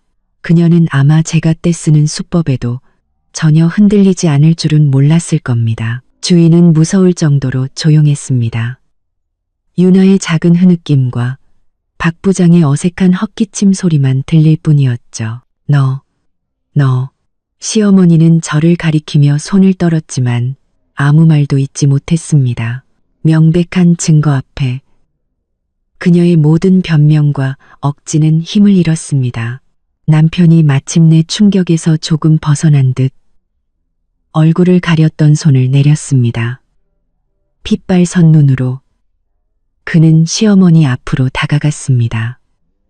그의 목소리는 쇳소리가 났죠. 핏발선 눈으로 그는 시어머니 앞으로 다가갔습니다. 어머니, 서연이 말이 사실이에요. 정말 서연이 돈으로 민호 집 사주신 거예요? 시어머니는 아들의 눈을 마주치지 못하고 시선을 피하며 입술을 떨었습니다. 그리고는 다시 바닥을 치며 울기 시작했죠. 하지만 이번 울음소리에는 자신감이 없었고 당황과 두려움이 섞여 있었습니다. 내가 다 이 집안 잘 되라고 그런 거야. 너희 형제 좋으라고. 민호가 집이 없는데 어떻게 장가를 가니? 이 집안 잘 되라고요? 남편이 그녀의 말을 끊었습니다. 그의 목소리는 억눌렀던 고통과 분노로 인해 갑자기 커졌습니다. 서연이 혼수 자금으로 민호 뒷바라지한 게 이 집안을 위한 거라고요? 저를 위한 거라고요? 절 뭘로 보셨어요? 서연이는요? 저희가 바보예요? 3년 동안 속고 살게 그는 점점 더 흥분했고 이마에 핏줄이 섰습니다. 늘 온순하고 심지어 유약해 보였던 남자가 가장 가까운 사람에게 당한 기만과 편애에 완전히 폭발한 것입니다. 형, 엄마한테 왜 그래? 민호가 상황을 보고 형을 말리려 했습니다. 그의 얼굴에는 당황과 짜증이 섞여 있었죠. 다 지난 일이잖아. 지금 와서 이래봤자 뭐 하냐고. 엄마도 다 좋은 뜻으로 그러신 거지. 좋은 뜻? 남편이 민호의 손을 뿌리쳤습니다. 붉어진 눈으로 그를 노려보며 소리쳤죠. 김민호, 너 말해봐. 너 집 살 때 이 돈 어디서 난 건지 몰랐어? 너도 알고 있었지. 민호는 그 질문에 움찔하며 시선을 피했습니다. 난 몰랐어. 엄마가 주신 돈이니까 그냥 썼지. 그의 반응은 자백이나 다름없었습니다. 정말 몰랐다면 당당하게 부인했겠죠. 하지만 그의 불안한 모습은 그가 적어도 눈치는 채고 있었거나 혹은 암묵적으로 동의했다는 것을 보여주었습니다. 남편은 동생의 모습을 보고 우는 것보다 더 슬픈 미소를 지었습니다. 그는 고개를 끄덕이며 뒷걸음질 쳤습니다. 그래, 잘났네. 당신들 모자 정말 잘났어. 나를 바보로 만들고 원숭이처럼 조롱했구나. 그는 저를 향해 돌아섰습니다. 그의 눈빛에는 죄책감, 고통, 그리고 차마 고개를 들 수 없는 창피함이 가득했습니다. 서연아, 미안해. 나는 정말 몰랐어. 저는 저와 수년간 함께 살아온 남편의 무너진 모습을 보며 통쾌함보다는 가슴이 답답해지는 것을 느꼈습니다. 그는 불쌍하면서도 믿기 짝이 없었습니다. 그의 유약함과 무관심이 시어머니의 편애와 시동생의 뻔뻔함을 부추긴 것이나 다름없었으니까요. 하지만 지금은 마음 약해질 때가 아니었습니다. 저는 남편의 사과에 대답하지 않고 바닥에 앉아 넋이 나간 시어머니를 다시 쳐다보았습니다. 그리고 단호하게 말했죠. 어머님, 지난 일은 이제 의미 없어요. 지금 제가 묻고 싶은 건 딱 하나예요. 그 1억 원 언제 갚으실 건가요? 시어머니는 고개를 들었습니다. 그녀의 얼굴은 눈물과 절망으로 얼룩져 있었죠. 그녀는 주위 직원들의 시선, 큰아들의 분노, 작은아들의 당황함을 보며 자신이 공들여 쌓아온 체면과 권위가 이 순간 완전히 무너졌음을 깨달았습니다. 그녀는 일어나려 했었고 민호가 급히 부축했습니다. 아들에게 기댄 채 그녀는 울음 섞인 애원조로 말했습니다. 서연아, 내가 잘못했다. 내가 잠시 정신이 나갔었나 봐. 제발 이번 한 번만 용서해다오. 그 1억 원 내가 꼭 갚을게. 반만. 그러니 제발 날 고소하지만 말아다오. 이 늙은 몸으로 법정 싸움은 못 견뎌. 오늘 이 2억 원 이것부터 먼저 계산하면 안 될까? 내가 빌게 제발 이 늙은이 망신 좀 그만 시켜다오. 망신이요? 저는 그 말을 되뇌며 그녀와 민호를 쳐다보았습니다. 제 돈으로 민호 씨 2억 원짜리 파티 화려하게 열어줄 때는 제 망신, 민준 씨 망신은 생각 안 하셨어요? 저는 유나를 안고 한 걸음 다가가 모든 사람이 들을 수 있도록 또렷하게 말했습니다. 어머님, 빚은 갚는 게 당연한 겁니다. 어머님 빚은 갚는 게 당연한 겁니다. 저는 지금 어머님과 협상하는 게 아니에요. 저는 손가락 3개를 폈습니다. 사흘. 제가 사흘의 시간을 드리죠. 사흘 안에 1억 원원금의 이자까지 한 푼도 빠짐없이 제 통장으로 입금하세요. 시어머니는 숨을 들이켰습니다. 얼굴은 새하얗게 질렸죠. 사흘. 1억 원. 서연아, 너 지금 날 죽이려는 거니? 내가 그 큰 돈이 어디서 나서? 그건 어머님이 알아서 하실 일이죠. 저는 표정 없이 말했습니다. 사흘 뒤에 돈이 입금되지 않으면 우리는 법원에서 만나게 될 겁니다. 차용증, 이체 기록, 증거는 다 있으니까요. 그때가 되면 그냥 망신당하는 걸로 끝나지 않을 거예요. 법원이라는 2글자는 마지막 번개처럼 시어머니의 심장을 내리쳤습니다. 그녀의 몸이 휘청거렸고 민호가 꽉 붙잡지 않았다면 그대로 쓰러졌을 겁니다. 그녀는 저를 보며 두려움과 불신이 가득한 눈빛을 보냈습니다. 마치 저라는 며느리를 처음 보는 사람처럼요. 저는 더 이상 그녀를 보지 않고 옆에서 안절부절 못하는 박 부장에게 시선을 돌렸습니다. 박 부장님, 죄송합니다. 볼썽 사나운 모습을 보여드렸네요. 저희 집안일은 저희가 알아서 처리하겠습니다. 그리고 오늘 계산서는 저는 잠시 말을 멈추고 잿빛이 된 시댁 식구들을 훑어보았습니다. 파티를 주최한 사람이, 빚을 진 사람이 알아서 계산해야죠. 어떻게 할지는 가족끼리 잘 상의해 보세요. 그 말을 끝으로 저는 뒤에서 들려오는 정적과 시어머니의 억눌린 흐느낌을 무시하고 유나를 안은 채 꼿꼿이 등을 펴고 엘리베이터를 향해 걸어갔습니다. 뒤에서는 남편의 억눌린 분노와 민호의 다급한 변명, 그리고 마침내 터져나온 시어머니의 통곡 소리가 들려왔습니다. 모든 소리는 제 등 뒤로 멀어졌습니다. 엘리베이터 문이 천천히 닫히며 그 아수라장을 문 밖으로 완전히 차단했습니다. 엘리베이터가 내려가는 동안 유나가 제 품에서 뒤척이며 물었습니다. 엄마, 우리 집에 안 가? 저는 아이를 토닥이며 부드럽게 말했습니다. 유나야, 우리 외할머니 집에 먼저 가자. 엄마가 달콤한 우유 타줄게. 응. 유나는 제 어깨에 기댔습니다. 아이의 세상은 단순해서 방금 전의 폭풍우는 마음에 큰 상처를 남기지 않은 듯 했습니다. 엘리베이터에서 내려 텅 빈 1층 로비를 지나 밖으로 나오자 서늘한 밤바람이 얼굴에 와 닿았습니다. 흥분과 긴장으로 달아올랐던 뺨이 조금 식는 듯 했습니다. 저는 택시를 잡아 친정집 주소를 댔습니다. 차가 화려한 스카이타워를 뒤로하고 멀어지는 동안 창밖에 네온 사인이 빠르게 스쳐 지나갔습니다. 익숙한 도시의 풍경을 보며 저는 낯선 평온함을 느꼈습니다.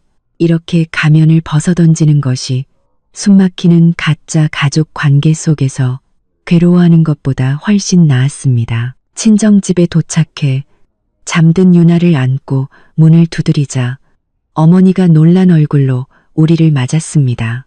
서연아, 유나야, 이 밤중에 웬일이니? 민준이는, 엄마, 일단 들어가서 얘기할게요. 저는 지친 목소리로 말하며 안으로 들어섰습니다. 거실에 계시던 아버지도 무슨 일이냐며 나오셨죠. 저는 유나를 소파에 눕히고 담요를 덮어준 뒤 걱정스러운 얼굴의 부모님을 마주보고 오늘 있었던 일을 최대한 담담하게 설명했습니다. 파티에서 겪은 수모부터 50통의 전화, 그리고 1억 원의 빚을 폭로하고 사흘의 시간을 준 것까지 이야기를 들으신 부모님은 한동안 말이 없으셨습니다. 어머니는 분노로 손을 떨며 눈시울이 붉어졌습니다. 그 집안 어떻게 너한테 그럴 수가 있니? 내 혼수 자금으로 둘째 아들 뒷바라지를 해? 그래놓고 2억 원짜리 계산을 너한테 떠넘겨? 그게 사람이 할 짓이야? 아버지는 얼굴이 굳어져 탁자를 내리쳤습니다. 괘씸한 사람들.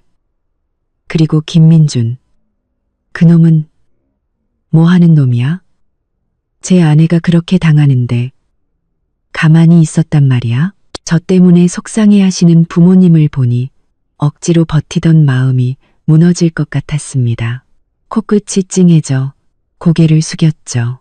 아빠, 엄마, 다 지난 일이에요. 이제 저는 돈만 받으면 돼요. 사흘 안에 안 갚으면 바로 소송 걸 거예요. 증거는 다 있으니까요. 그래, 소송 걸어야지. 아버지는 분이 풀리지 않은 듯 말씀하셨습니다. 그 돈 네가 1푼 2푼 모은 거고 우리가 내게 준 마지막 보루야. 절대 그냥 넘어가선 안 돼. 아빠가 지지한다. 서연아, 무서워하지 마. 엄마 아빠가 있잖니. 어머니는 제 손을 잡으며 눈물을 흘리셨습니다. 다만 너랑 민준이는 이제 어떡하니? 어머니는 말을 잇지 못했지만 그 뜻을 모를 리 없었습니다. 이렇게 된 이상 저와 남편의 결혼 생활도 끝이라는 것을요. 그때 초인종이 다급하게 울렸습니다. 그리고 남편의 울음 섞인 목소리가 들려왔죠. 서연아, 문 좀 열어줘. 안에 있는 거 다 알아. 장인어른, 장모님, 제발 문 좀 열어주세요. 저희 셋은 서로를 쳐다보았습니다. 어머니가 현관문 렌즈를 보려 하자 아버지가 막아섰습니다. 그리고는 제게 고개를 저으며 아무 소리도 내지 말라고 신호하셨죠. 밖에서 남편은 더욱 다급하게 문을 두드렸습니다. 서연아, 내가 잘못했어. 정말 잘못했어. 제발 문 열고 내 얘기 좀 들어줘. 어머니가 쓰러지셨어. 집안이 지금 난리가 났다고. 시어머니가 쓰러졌다는 말에 가슴이 철렁했지만 곧 차가운 경계심이 들었습니다. 동정심을 유발하려는 연극일까요? 아니면 사실일까요? 어머니는 마음이 약해져 저를 쳐다보았지만 아버지는 여전히 굳은 얼굴로 현관문을 향해 소리쳤습니다. 김서방, 이 밤중에 무슨 소란인가? 할 말 있으면 내일 하게. 서연이랑 유나는 오늘 여기서 자고 갈 거야. 장인어른, 제발요. 남편은 울먹이며 애원했습니다. 서연이랑 딱 몇 마디만 할게요. 어머니 정말 쓰러지셔서 방금 약 드시고 누워 계세요. 서연아, 제발. 유나 할머니잖아. 그는 또 유나를 들먹였습니다. 저는 짜증이 치밀었습니다. 그는 항상 이런 식이었습니다. 결정적인 순간에는 아이와 가족애를 들먹이며 저를 올가매려 했죠. 저는 심호흡을 하고 현관문 뒤에 서서 문을 열지 않은 채 차갑게 말했습니다. 김민준 씨, 어머님이 쓰러지셨으면 옆에서 간호하거나 병원에 모시고 가야죠. 왜 여기서 이러고 있어요? 문 밖에 소란이 멎고 남편의 거친 숨소리와 억눌린 흐느낌만 들려왔습니다. 서연아, 문 좀 열어줘. 우리 얘기 좀 하자. 내가 정말 미안해. 어머니가 잘못하신 거 알아. 근데 1억 원은 너무 큰 돈이잖아. 사흘은 너무 짧아. 제발 며칠만 더 시간을 주면 안 될까? 내가 빌게. 역시나 그는 결국 1억 원 때문에 어머니를 위해 제게 애원하러 온 것이었습니다. 제 마음속에 남아있던 마지막 희망마저 사라졌습니다. 저는 현관문을 향해 한마디 한마디 힘주어 말했습니다. 김민준 씨, 잘 들어요. 1억 원. 사흘, 단 1원이라도 부족하거나 단 하루라도 늦으면 법정에서 봅시다. 이건 협상이 아니에요. 그리고 우리 관계에 대해서는 제가 2가지 선택지를 주죠. 문 안팎은 쥐 죽은 듯 조용해졌습니다. 남편은 긴장한 채 제 다음 말을 기다리는 듯 했죠. 첫째, 당신이 아직 날 아내로, 유나를 딸로 생각한다면 남자답게 행동하세요. 1억 원, 당신이 어떻게 마련하든 상관없어요. 사흘 안에 내 통장으로 입금하고 우리 세 식구 이 집에서 나가서 삽시다. 당신 어머니, 당신 동생이랑은 연 끊고 살아요. 둘째, 만약 그렇게 못하겠다면 그것도 괜찮아요. 1억 원 갚고 우리 이혼합시다. 유나는 내가 키울게요. 안 돼. 서연아, 이혼은 안 돼. 남편이 문 밖에서 절규했습니다. 그의 목소리에는 공포가 서려 있었죠. 유나한테 아빠가 없으면 안 되잖아. 우리 사이에 정이 있는데. 저는 비웃으며 그의 말을 끊었습니다.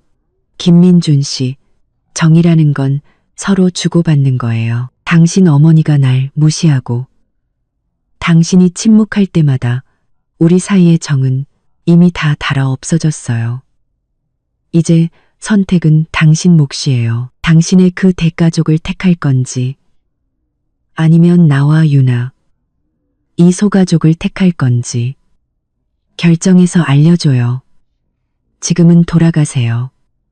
저도 쉬어야겠어요. 그 말을 끝으로 저는 더 이상 그의 애원을 듣지 않고 거실로 돌아왔습니다. 아버지가 저를 대견하게 쳐다보시더니 현관문 렌즈를 보고는 낮은 목소리로 말했습니다. 김서방, 서연이 말 똑똑히 들었지? 돌아가서 잘 생각해보게. 진광서연이 더 소란 피워봤자 좋을 거 하나 없네. 문 밖에서 남편의 목소리는 점점 잦아들더니 마침내 억눌린 울음소리와 함께 멀어져 갔습니다. 그날 밤 저는 어릴 적 제 방 침대에 누워 잠을 설쳤습니다. 제가 남편에게 내민 선택지는 그에게 너무나 잔인하고 어려운 것이었음을 압니다. 하지만 그것이 현실이었습니다.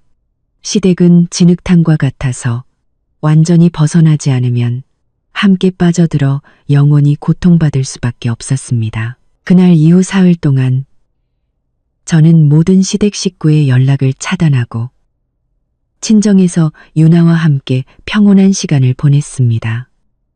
하지만 제 마음속은 폭풍전야와 같았죠. 저는 결과를 그리고 남편의 최종 선택을 기다리고 있었습니다. 사흘째 되는 날 오후 제가 제시한 마감 시간이 불과 몇 시간 앞으로 다가왔습니다. 서연아. 어머니가 제 곁에 앉아 조심스럽게 물었습니다.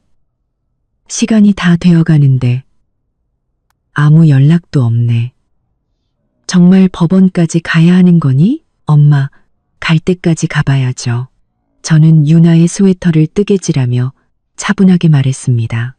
이제 물러서면 저는 평생 무시당하고 살 거예요. 그때 제 핸드폰이 울렸습니다. 화면에는 김민준이라는 이름이 떠 있었죠. 저희 부모님은 긴장해서 저를 쳐다보았습니다. 저는 심호흡을 하고 스피커폰으로 전화를 받았습니다. 여보세요, 서연아. 남편의 목소리는 몹시 지쳐 있었습니다. 나, 어머니랑 민호랑 같이 장인어른 대가래야. 올라가서 얘기 좀 할 수 있을까? 그들은 역시 돈을 가지고 온 게 아니었습니다. 얘기를 하러 온 것이었죠.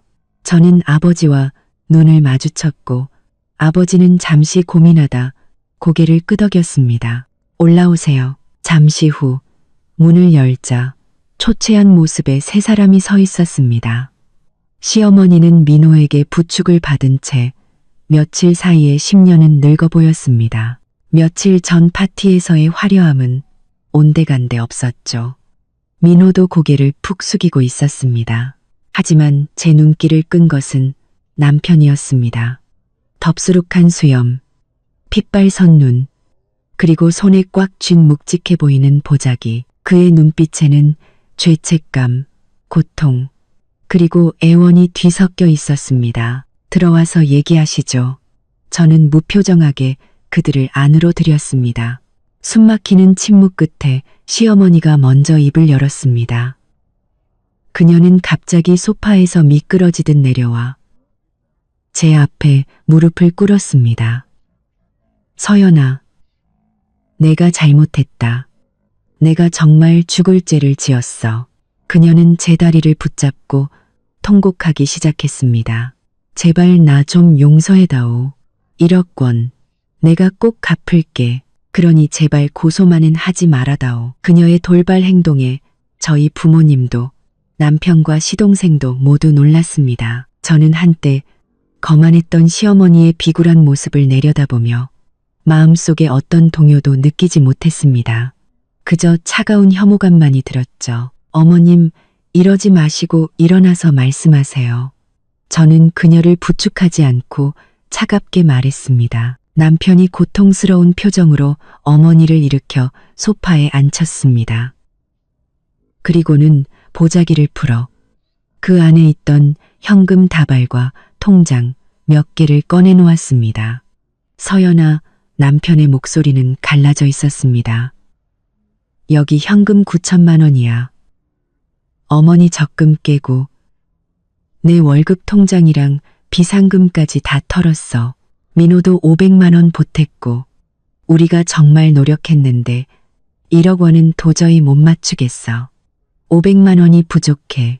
제발 이것부터 먼저 받고 나머지는 우리가 천천히 갚으면 안 될까?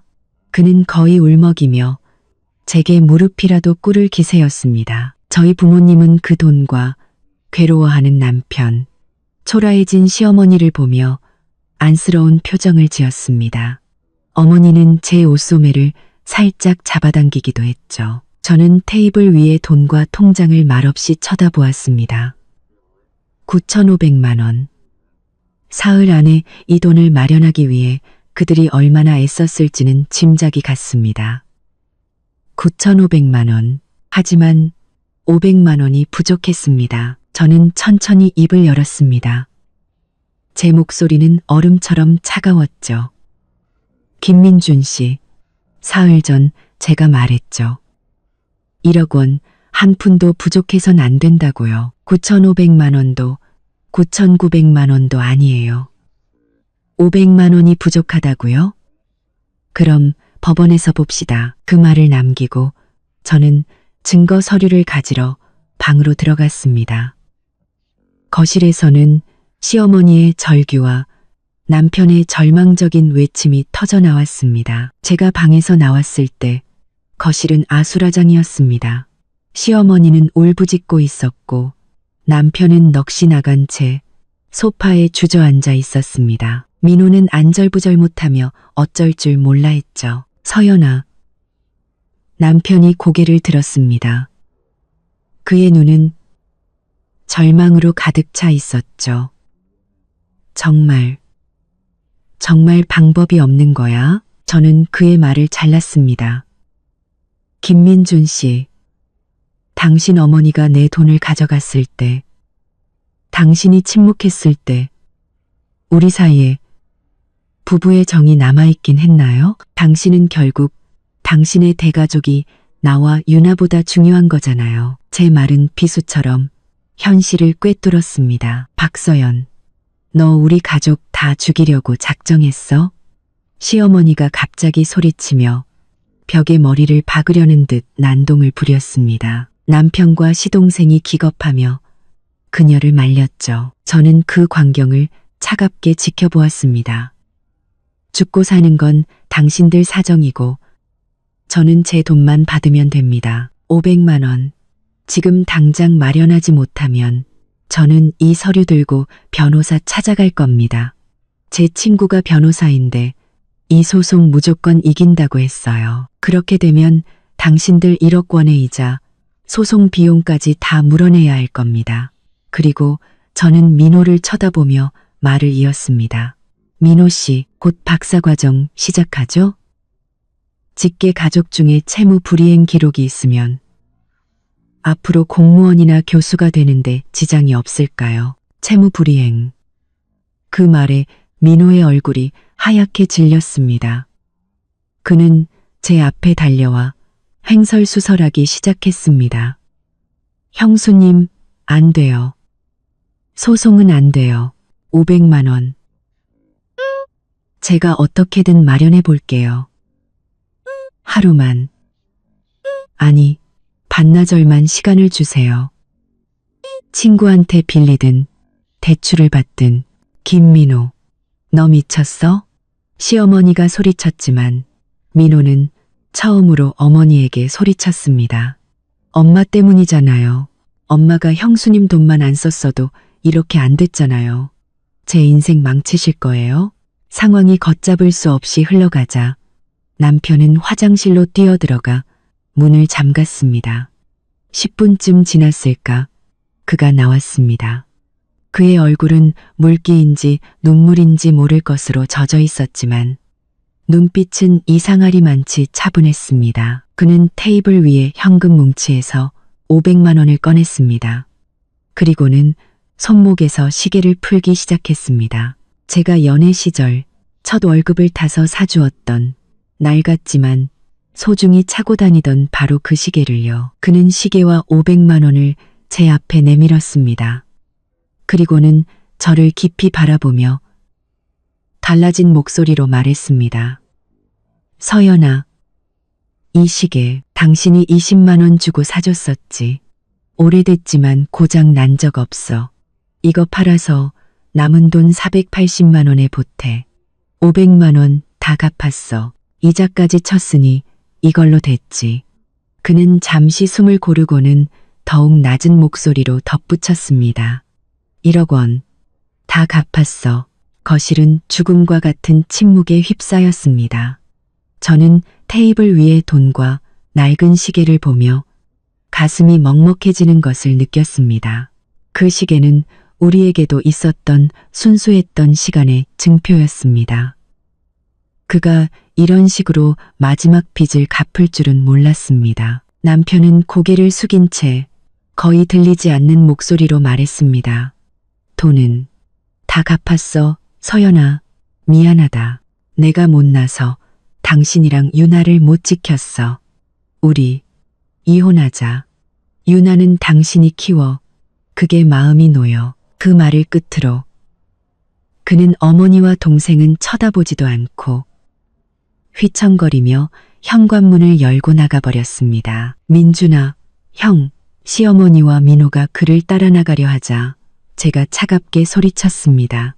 멈춰요. 저는 테이블 위에 1억 원과 외롭게 놓인 시계를 보았습니다. 마음속의 모든 감정이 차가운 결심으로 굳어졌습니다. 저는 증거 서류가 든 파일을 돈 옆에 내려놓았습니다. 돈은 잘 받았어요. 이제 우리 아무 관계도 아니에요. 당신들 물건 챙겨서 내 집에서 나가세요. 시어머니와 민호는 허둥지둥 빈 보자기를 챙겨 도망치듯 우리 집을 나갔습니다. 문이 닫히고 세상이 조용해졌습니다. 저는 소파에 주저앉아 눈을 감았습니다. 돈은 돌려받았지만 결혼 생활은 끝났습니다. 저는 이 싸움에서 이겼지만 온몸이 상처투성이었습니다. 그 후 저는 이혼 절차를 밟았습니다. 놀랍게도 짐을 정리하던 중 남편이 숨겨둔 5천만 원짜리 비상금 통장을 발견했습니다. 그는 저뿐만 아니라 자기 어머니와 동생에게까지 거짓말을 했던 것입니다. 그 돈 역시 법적으로 제 몫이 되었습니다. 저는 이혼으로 받은 재산과 되찾은 1억 5천만 원으로 친정집 근처의 아담한 아파트를 얻었습니다. 그리고 유나를 돌보며 할 수 있는 작은 일을 시작했죠. 가끔 옛 이웃들을 통해 시댁 소식을 듣습니다. 시어머니는 충격으로 건강이 나빠져 거의 집 밖으로 나오지 못하고 시동생 민호는 박사과정에 들어갔지만 그날의 소문 때문에 학교 생활이 순탄치 않다고 합니다. 남편은 회사를 그만두고 다른 지방으로 떠났다고 들었습니다. 그들의 소식을 들어도 제 마음은 더 이상 흔들리지 않습니다. 마치 모르는 사람들의 이야기처럼 아무런 감흥이 없습니다. 어느 날 밤 잠든 유나의 얼굴을 보며 저는 베란다에 앉아 도시의 야경을 바라보았습니다. 지난 몇 달간의 일들이 주마등처럼 스쳐 지나갔습니다. 저는 겉보기에 완벽했던 가정을 잃었지만 잃어버렸던 제 자신을 되찾았습니다. 저는 이제 압니다. 한 여자의 인생에서 기댈 곳은 시댁의 인정도 남편의 동정도 아니라는 것을, 오직 스스로의 힘으로 자신의 권리를 당당히 외칠 수 있는 바로 자기 자신뿐이라는 것을요. 이제 제 인생의 주인공은 바로 저 자신입니다. 새로운 시작은 이제 막 문을 열었을 뿐입니다. 오늘 이야기는 여기까지입니다. 여러분은 제 선택에 대해 어떻게 생각하시나요? 여러분의 생각을 댓글로 남겨주세요. 이야기꾼은 다음 시간에 더 흥미로운 이야기로 돌아오겠습니다.